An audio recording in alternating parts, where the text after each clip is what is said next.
वफाकी वज़ीर सेहत सैयद मुस्तफ़ा कमाल ने एतराफ़ किया है कि दवा साज कंपनियां आपस में मिली भगत से कीमतें बढ़ा रही हैं। 7 रुपये की दवा 70 रुपये तक पहुंच गई है।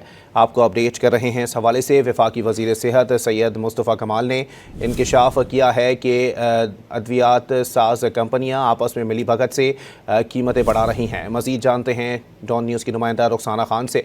जी रुखसाना, वज़ीर सेहत का मज़ीद क्या कहना है?